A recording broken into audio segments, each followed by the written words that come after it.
¿Qué es lo que estamos viendo en Venezuela? Yo lo resumiría en la siguiente imagen. Estamos viendo a una dictadura intentando convertirse en un sistema totalitario. Y diría que la travesía del chavismo, desde que Hugo Chávez llega al poder en la década de los 90, hasta esta instancia, la de la Asamblea Constituyente de Nicolás Maduro, lo que hemos visto en esa travesía es el paso de un liderazgo majoritarista a una dictadura y ahora de una dictadura al totalitarismo. ¿Cuál es la diferencia entre el mayoritarismo y la dictadura? ¿Qué separa a la dictadura del totalitarismo? Para mí son categorías claves de entender. Yo personalmente uso el concepto mayoritarismo y hablo de liderazgos mayoritaristas para señalar una forma de ejercicio del poder que no es plenamente democrática, pero no es necesariamente una dictadura. ¿Por qué el liderazgo de Hugo Chávez, mientras vivió, fue un liderazgo majoritarista? Porque él se apoyaba en el respaldo contundente de una amplia mayoría de la población. Si alguien llega al poder por las urnas y estando en el poder conserva el respaldo de una mayoría importante de la sociedad, ¿esto lo convierte en un demócrata? No necesariamente. El mayoritarismo normalmente es una forma prepotente de liderazgo que tiende casi por naturaleza a avasallar a la oposición. La fumiga de anatemas para que sea asediada y cercada, reducida en su margen de maniobra por una mayoría que la desprecia, ¿no? La fumiga para que tenga el desprecio de las masas. Esto no es un liderazgo democrático. Y el mayoritarismo tiende a eso, a ese uso prepotente del poder que arrincona, disminuye, anatemiza y ubica en una suerte de cuarentena a la oposición y a toda forma de disidencia. Pero, al menos, conserva el apoyo de las grandes mayorías. Por eso, porque Chávez tenía el apoyo de las grandes mayorías, cuando decidió reemplazar la constitución anterior a la que él llamó al asumir la moribunda, la reemplazó por otra constitución que mantuvo la democracia liberal en el sentido de que mantuvo la división de poderes y el sistema pluripartidista y electoral.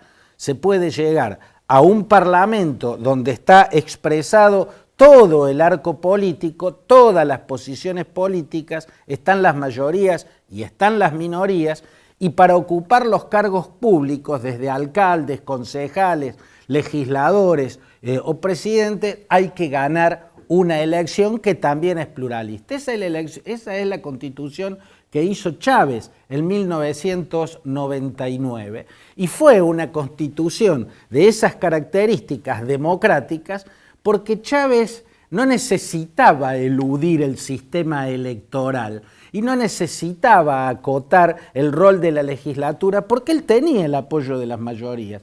Iba a las urnas y ganaba. El problema fue que su sucesor, Nicolás Maduro, perdió el respaldo de las mayorías.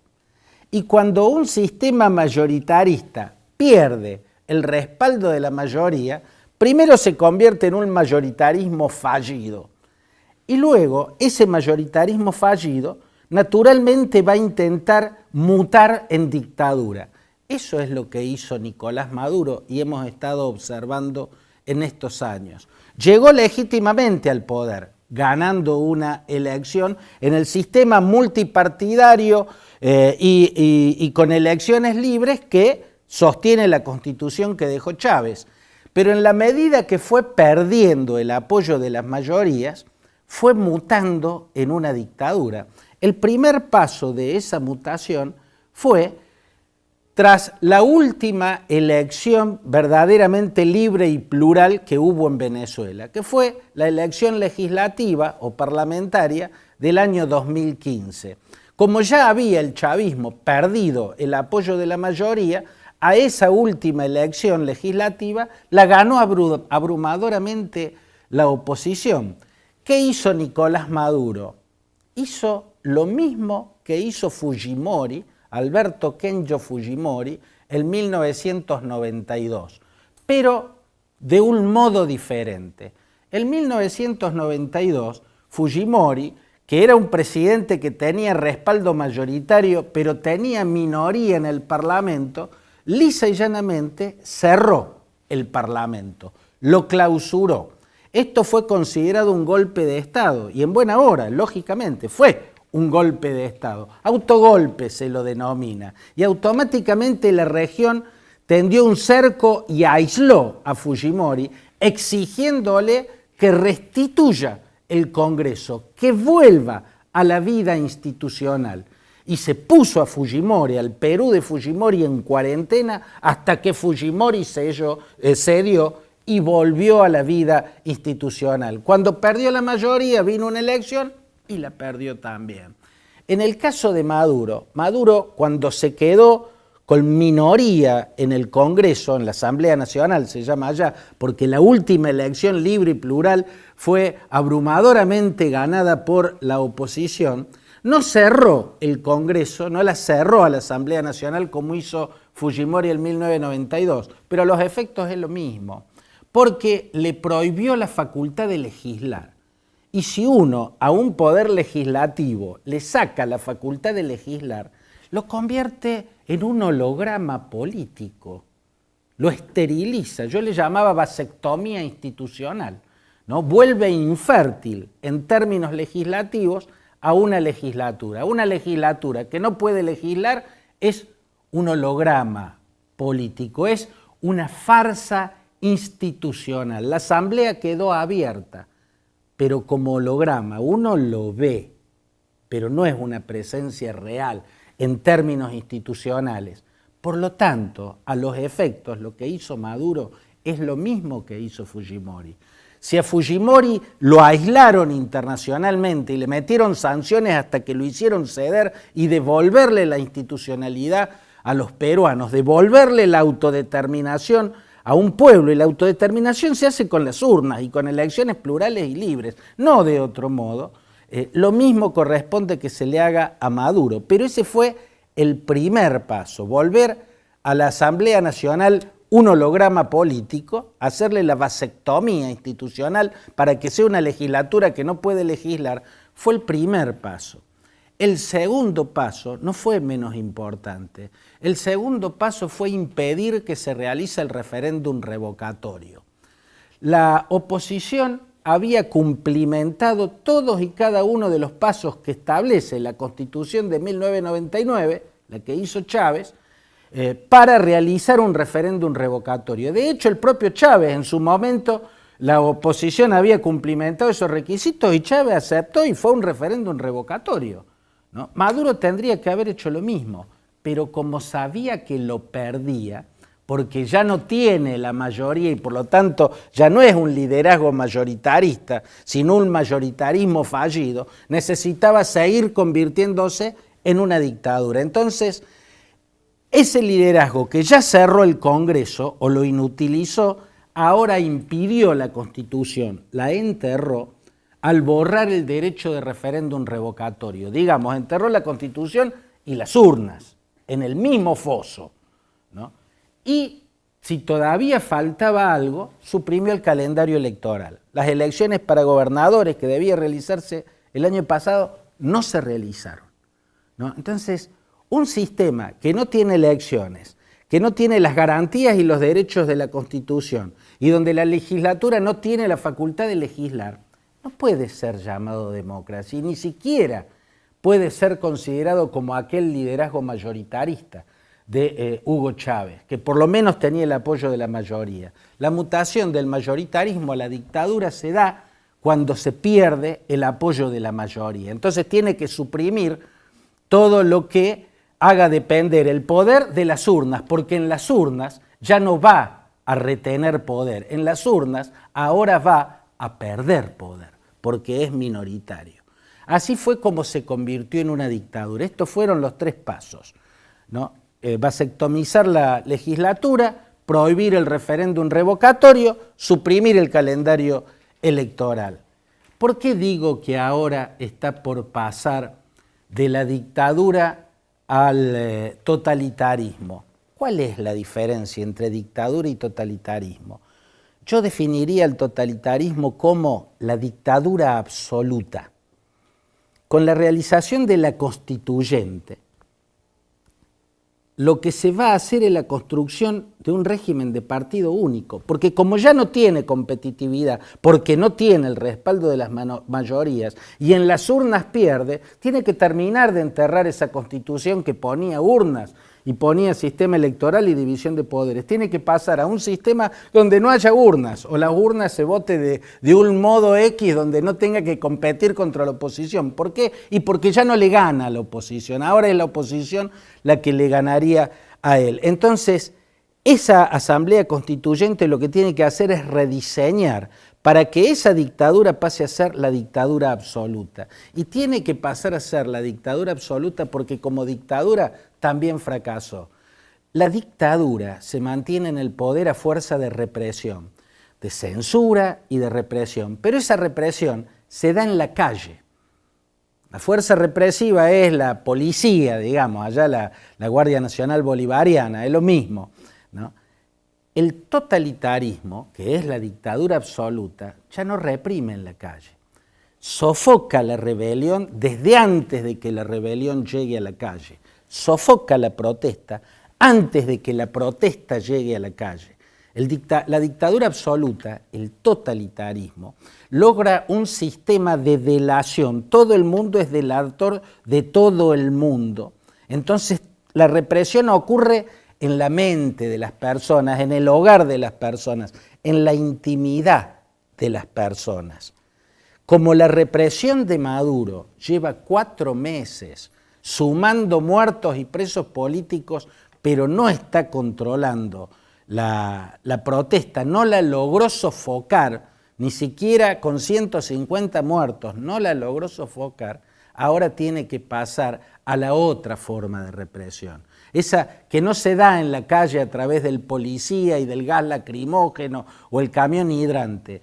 Esa represión que ocurre en la intimidad de las personas. Construir la sociedad donde todos son delatores de todos. Acá al protagonismo no lo tiene la policía como fuerza represiva, lo tienen los servicios de inteligencia que se vuelven gigantescos y que lo controlan todo y que le inculcan, le inyectan al hombre en su conciencia un temor que lo amordaza y lo paraliza.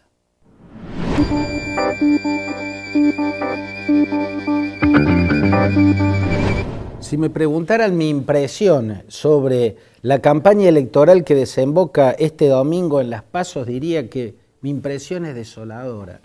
Tengo la impresión de haber presenciado una de las campañas electorales más pobres, más chatas, más carentes de imaginación, el debate de ideas, el debate de propuestas, el debate de pensamiento que debiera colmar la antesala de las urnas estuvo totalmente ausente, lo reemplazó una colección de fraseología, discursos vagos, pequeñas propuestas de la nada, gente que intenta solamente vender una imagen. Diría que a nivel nacional el oficialismo, el macrismo, intenta vender rostros buenos, ¿no? Gente con cara buena, ¿no? Bullrich, la compañera de fórmula de Bullrich, ¿no? Creo que me da la impresión de que los eligieron a ellos porque tienen cara de bueno y eso es lo que intentan vender. El kirchnerismo intenta vender que no tuvo nada que ver con los padecimientos sociales y económicos del momento. Me hacen acordar a los republicanos, ¿no? Que lo culpaban a Obama por los pantanales donde tenía empantanado el ejército norteamericano, Irak y Afganistán, como si no hubiese sido el gobierno de esa patota imperial que fueron Bush hijo, Donald Rumsfeld, Paul Wolfowitz, el vicepresidente Dick Cheney, todos republicanos hasta la médula, los que habían empantanado a Estados Unidos en esas guerras, y después le hablaban a Obama como si el que inventó esas guerras hubiera sido él. A eso me hacen acordar. Pero cuando uno mira, también el debate en Córdoba lo que ve es un debate ausente. Ve gente diciendo frases superficiales, frases que en todo caso solo revelan mediocridad. Pero ¿sabe qué es lo peor de todo esto? Que esa mediocridad nos refleja a nosotros.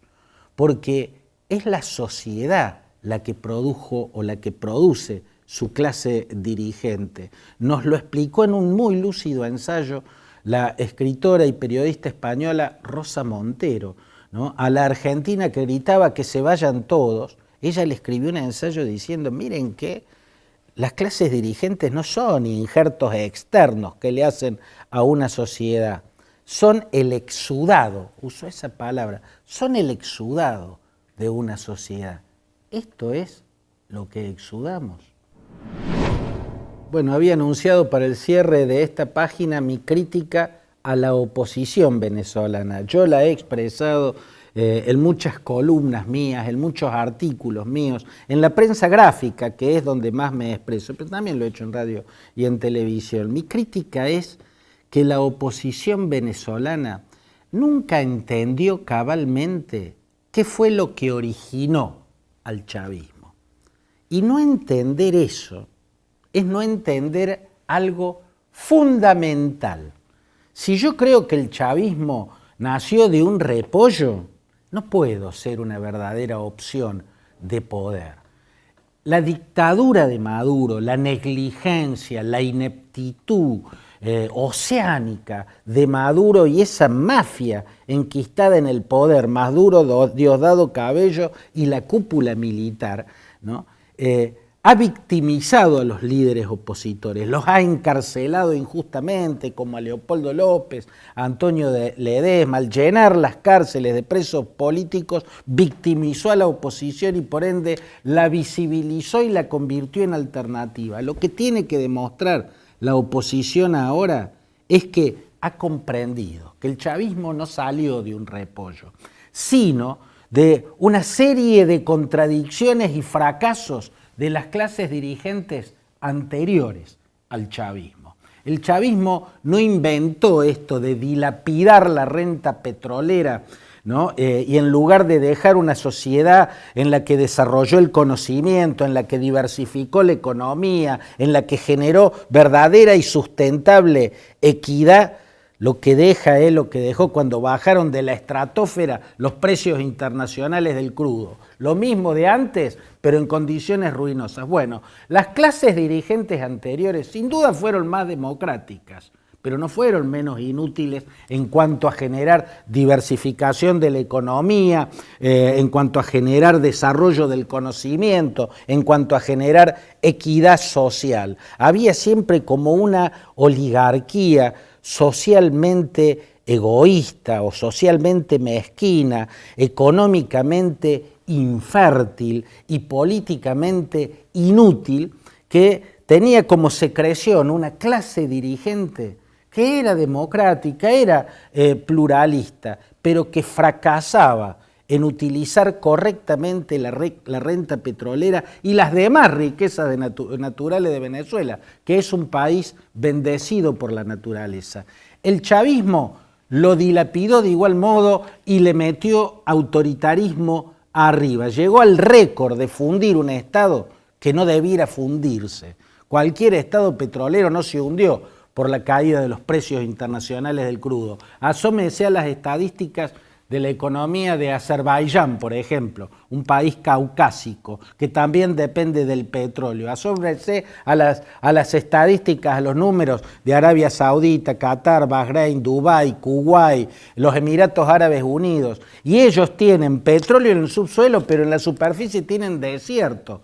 no el paraíso caribeño que tiene Venezuela. El chavismo batió los récords en autoritarismo y en ineptitud, pero eso no quiere decir que la oposición la haya tenido clara. Ahora tiene que demostrar que de una vez por todas aprendió que el chavismo no salió de un repollo, que fueron los fracasos de las clases dirigentes anteriores al chavismo las que engendraron ese engendro populista. Hasta la próxima página.